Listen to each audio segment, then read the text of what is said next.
Welcome to Creepy Vibes. Tonight, we're diving headfirst into the shadows, where the veil between this world and the next is thin, and something on the other side is watching.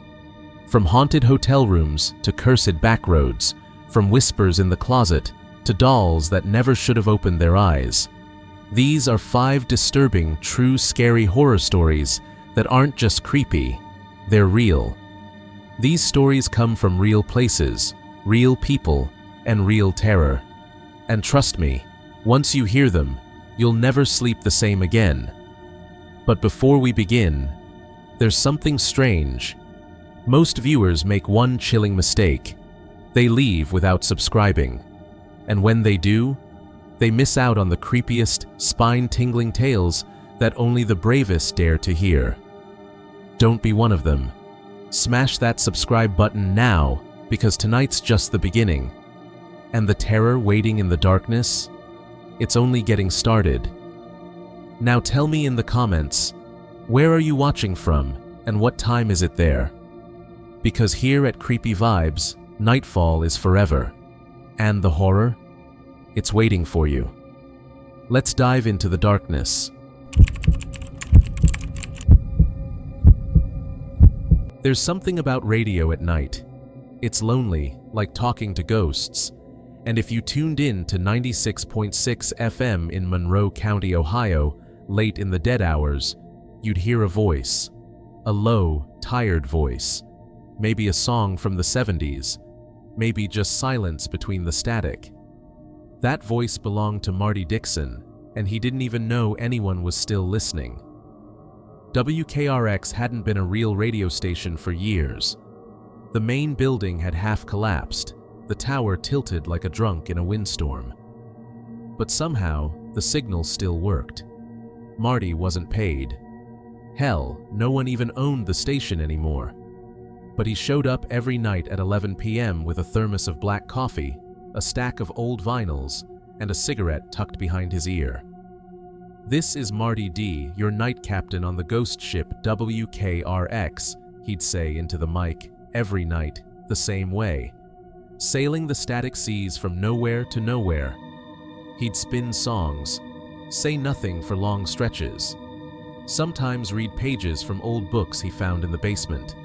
It was more therapy than show. But everything changed the night the static started whispering back. It was a Thursday, cold outside. One of those sharp Ohio nights where the air cuts your throat. Marty was halfway through a Doors track when the record scratched to a stop. He looked up. Nothing had touched the turntable. Then the white noise came. A hiss, like TV snow. But underneath, something moved. A voice. Faint, like it was calling from another room.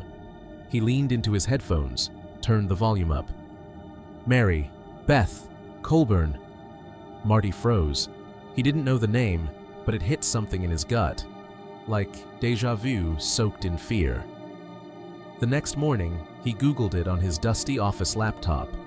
Mary Beth Colburn, 42, died in a house fire at 2:04 a.m., just 2 hours after the broadcast. She lived 20 miles away. He didn't tell anyone. The next night, the static whispered again. Doug McMillan. Doug was found dead the next day, crushed under his tractor.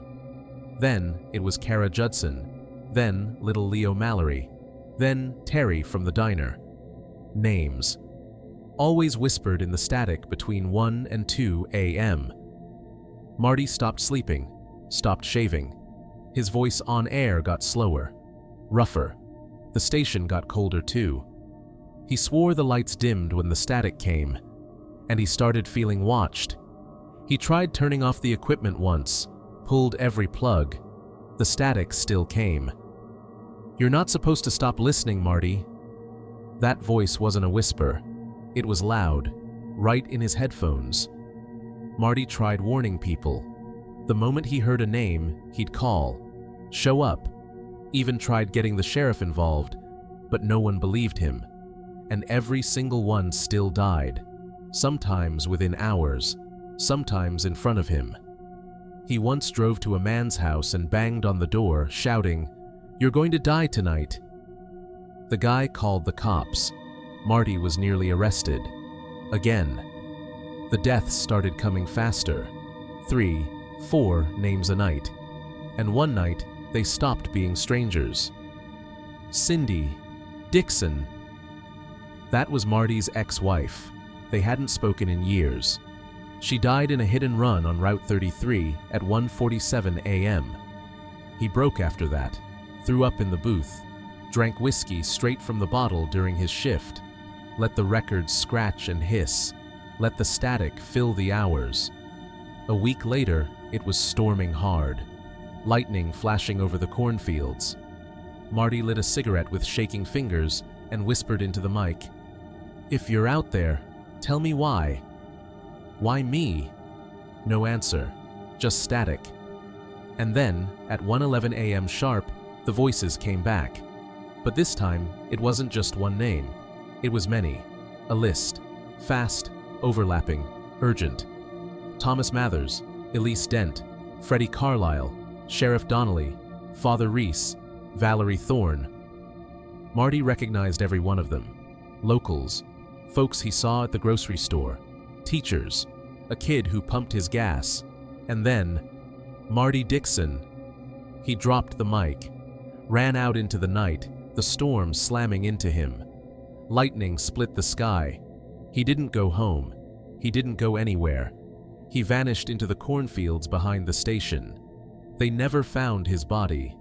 If you're ever driving down Route 59 late at night, and your radio skips to a dead station around 96.6 FM, you might hear a low, tired voice say, "This is Marty D., your night captain, from nowhere to nowhere." Don't listen too closely, because if the static whispers your name, you've only got a few hours left.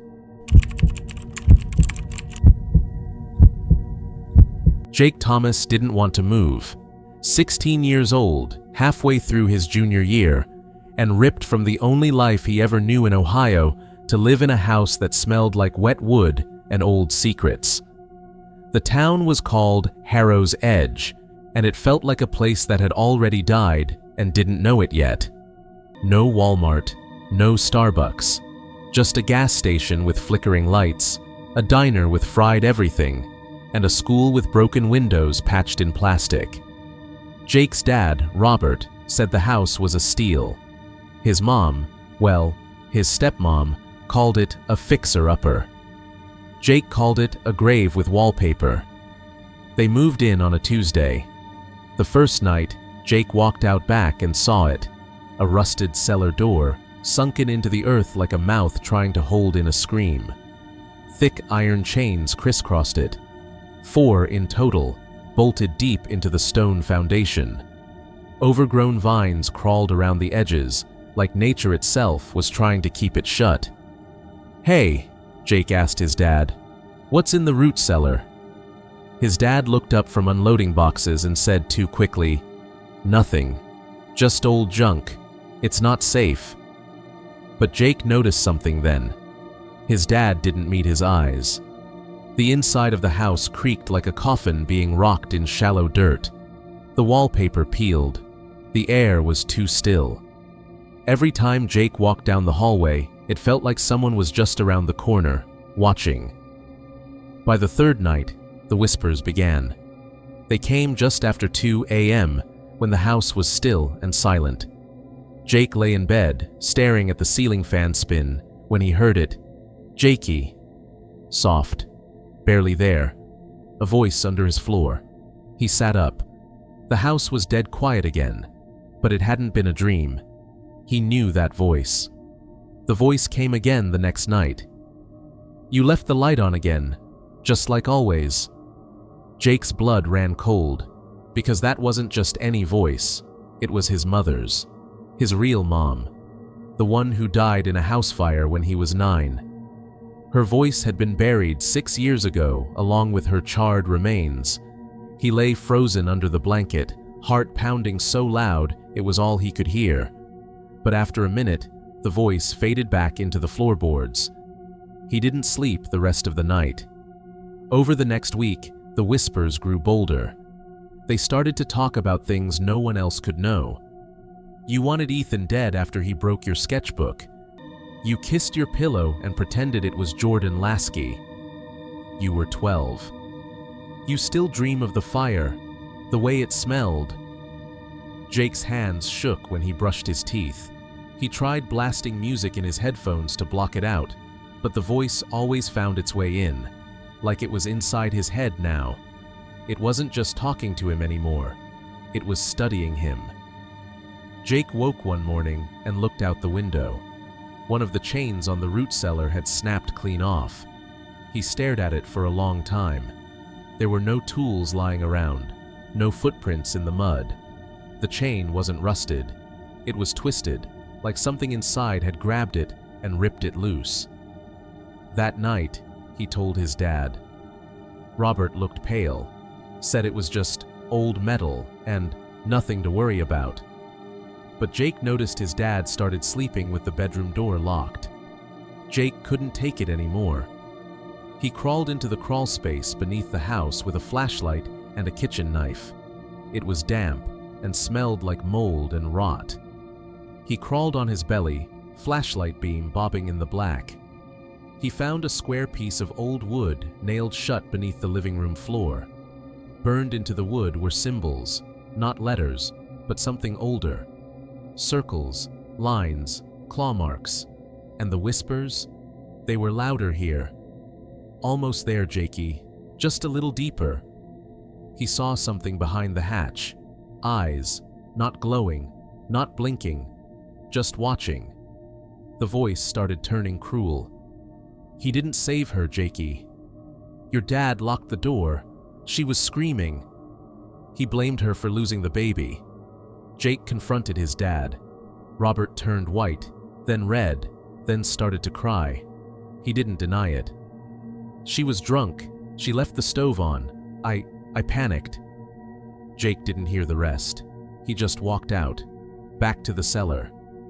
The second and third chains were gone. Only one left. It rained hard that night.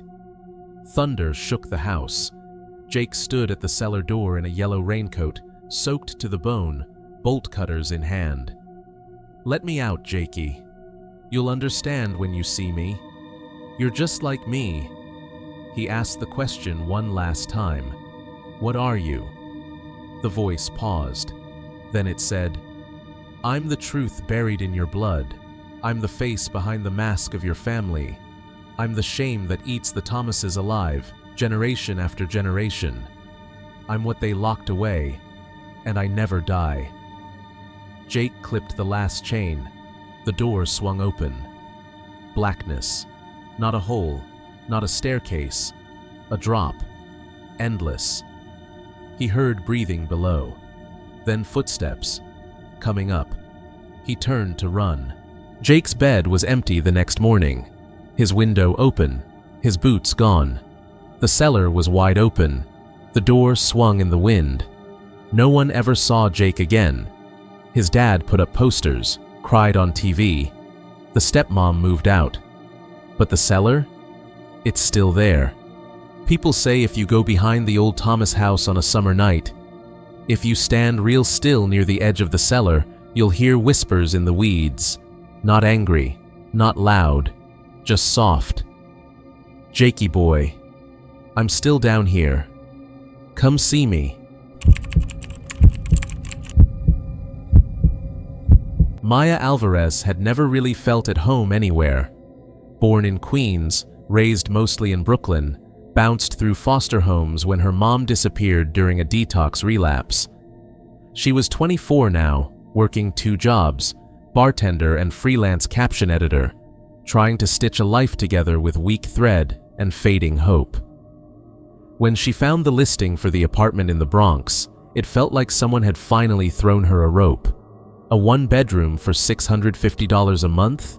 In New York? Unheard of. The listing didn't have photos, just a description. Pre-war building, solid structure, quiet neighbors, no pets, no noise after midnight. She called the number. A man with a voice like sandpaper answered. No name, just said, "You want it or not?" Maya visited the place the next day. It smelled faintly of mothballs and iron, but it was clean. The kitchen was old-fashioned, but the gas worked. The windows faced a narrow alley, so it was dim, but the bedroom had an antique ceiling fan with long wooden blades that creaked like it had secrets. And the price? Unbeatable. She signed the lease the same day, moved in that weekend with nothing but 2 suitcases and a cat-shaped lamp she'd had since she was 12. She should have paid more attention to the closet in the bedroom. The closet in apartment 3B didn't shut all the way. It was a tall, old wooden door, paint-chipped, brass handle loose, that leaned slightly forward as if it were always mid-breath. No matter how hard she slammed it, it would creak open just a crack. An inch, 2 inches, just enough for shadows to slip out. That first night, Maya put a folded towel at the base of the door to block the draft, tied a shoelace from the handle to the radiator. It didn't help. At exactly 3:15 a.m., she woke up to the sound of the shoelace snapping. Not slipping, snapping. She sat up. The door was open, not fully, just that familiar 2-inch gap, and from inside, something was watching her. 2 eyes, faint but clear, sat in the darkness behind the crack. They didn't glow, they didn't blink, they just watched. The next night, she tried everything. She duct-taped the door shut, slept with the hallway light on, put her heavy suitcase in front of it. 3:15 a.m. Phone buzzed beside her. No number, just a message. Maya. The suitcase had slid aside, the tape peeled back. Eyes. Again. Same crack, same darkness, same quiet, unnerving presence. She whispered, "What do you want?" No answer, but she felt something in her head shift, like someone was rifling through her memories. Old photos, half-buried trauma, her brother's funeral, her mom screaming in detox, the time she stole lunch from a gas station because she hadn't eaten in 2 days. And then a voice, not out loud, but in her bones, whispered, "We know you." Maya started asking questions. The old woman across the hall, Mrs. Gellerman, wouldn't speak to her directly, just muttered something about that unit never staying full.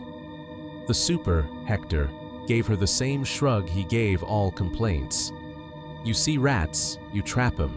You hear voices, you ignore 'em. She found a library a few blocks away and looked up the building records. The place had been built in 1912, used to be a boarding house for factory workers. In 1936, there was a fire in apartment 3B. A young woman burned alive in her bed. Her name was Lillian Morris, 22, no family. The closet had been the only part of the apartment untouched by fire. When Maya looked up Lillian's photo in an old newspaper clipping, she almost dropped the page. The eyes, they were the same. She left the apartment the next morning, packed a duffel bag, and went to stay with her friend Lena in Queens. She thought that would be the end of it. But at 3:15 a.m., her phone buzzed. "Wake up." And the closet door in Lena's spare bedroom? It wasn't there when she went to sleep, but now it was, just standing in the corner, like someone had painted it into reality. Same door, same handle, same chipped white paint, and behind it, a crack. And behind the crack, eyes. She screamed. Lena didn't wake up. Maya moved again the next day. Over the next 2 months, Maya moved 5 times. Queens, Brooklyn, even tried Jersey for a week. It didn't matter. No matter where she went, the eyes followed. Always at 3:15 a.m. Always behind a door that didn't exist when she fell asleep. A closet that materialized out of thin air. Sometimes they whispered her name. Sometimes they said nothing at all. Sometimes they told her things about herself she hadn't even admitted out loud. You think your mother's overdose was your fault. You were glad when your brother died. You wish you had died with him. She started to believe the voices. One night, the closet door opened all the way. She was sleeping in a rental in Harlem, had blocked every entrance, left every light on. Still, at 3:15 a.m., the air turned cold, the lights flickered and died, and the door, that damn door, swung open. The eyes stepped forward. They weren't just watching anymore. They had a body, thin, almost skeletal, hair falling in clumps, mouth wide, full of smoke and ash, skin burnt and dripping. Lillian. And Maya understood. It was never about haunting her. It was about replacing her. Maya's last email to Lena was just one sentence. "If I disappear, don't look for me. The eyes will find you too." That was 2 weeks ago. No one's seen her since. Apartment 3B is still vacant. But if you ever find yourself awake at 3:15 a.m., if your closet door is open just a crack, if you feel something watching from the dark, don't look. Because if you see the eyes, it's already too late. Ruthie Jarrell hadn't seen the hills of West Virginia since she was 12. Now she was 38, freshly divorced, and dragging her teenage son Ben and younger daughter Ellie back into the fog-choked ridges of coal country. It wasn't for nostalgia. It was for free real estate. Her uncle Virgil had died, alone, reclusive, weird as a three-legged chicken. Nobody had seen him in years, not since the mines shut down and the town of Gallows Ridge started drying up like a creek in July. He left her his house, big old Victorian thing, tucked deep in the trees. No mortgage, just a thick layer of dust and a feeling in her gut that something wasn't quite right. Ben said it first, standing on the warped porch. "This place smells like dirt and something sweet." Ruthie tried the key. The front door opened with a groan, like it didn't want them there. The house had 3 floors, creaky stairs, lace curtains, and wallpaper that had bubbled and peeled like old skin. But it was the parlor that stopped them cold. Ellie found it first, off the hallway, behind an arched wooden door with carvings of tiny hands. Inside, the room was full of dolls, not the plastic kind. These were lifelike. Real hair, real eyelashes, soft vinyl skin stretched over delicate cheekbones. Dozens of them sitting in rocking chairs, standing behind tea sets, gazing out windows with eyes like wet marbles. Each one dressed in tiny, old-fashioned clothes. Sunday dresses, bonnets, little suit jackets. Some smiled, some frowned. One had tears painted on its cheeks. There were labels on each one, handwritten tags on faded ribbon, names, birth dates, death dates. Ruthie leaned into one with braided red hair and a blue gingham dress. The tag read, "Clara Bell, 1948 to 1957. Ben squinted. "Wait, they've got death dates?" Ruthie nodded slowly. "Like they're memorial dolls." Ben muttered, "Creepy." Ellie just stared at the biggest one, a little boy doll in overalls and boots. She swore he blinked. They made the mistake of going into town the next day. Just a few folks left, an old gas station, a diner, a post office that looked like it hadn't delivered mail since Reagan. The waitress at the diner, a heavy-set woman with a cloud of white hair, asked where they were staying. Ruthie told her, "Virgil Jarrell's place." The woman stopped chewing. "You brought your kids into that house?" Ruthie tried to laugh it off. "He was my uncle. We inherited it." The waitress leaned close. "Virgil didn't just make dolls. He made dolls from people." Ruthie rolled her eyes. "Come on, you saying he killed people?" "No, honey. I'm saying he preserved them, took the soul before it moved on, stitched it into the doll. That's why he lived so long, fed off the life left behind." Ben said nothing the whole ride back. Ellie just kept staring out the window. That night, she whispered to Ruthie, "The boy in the parlor, his name's Jamie. He told me. On the third night, Ben noticed it. He came downstairs in a sweat, eyes wide. "Mom, one of them's gone." They all rushed to the parlor. He was right. The boy doll, Jamie, was gone from his chair. In its place was a small pile of dust. Ellie didn't speak. She just reached up to her neck and touched a small bruise forming beneath her ear. Ruthie knelt beside her. "Sweetheart, what happened?" Ellie stared at the empty chair. "Jamie kissed me goodnight." They found the book under the floorboards of Uncle Virgil's study. It was wrapped in black velvet, tied shut with old twine. Inside were names, handwritten, crossed out one by one. Each name matched a tag from the parlor. In the back, a fresh page had just one name, Ellie Jarrell. Ruthie slammed the book shut and told the kids to pack. They were leaving. Screw inheritance, screw Appalachia, screw haunted dolls. But the house had other plans.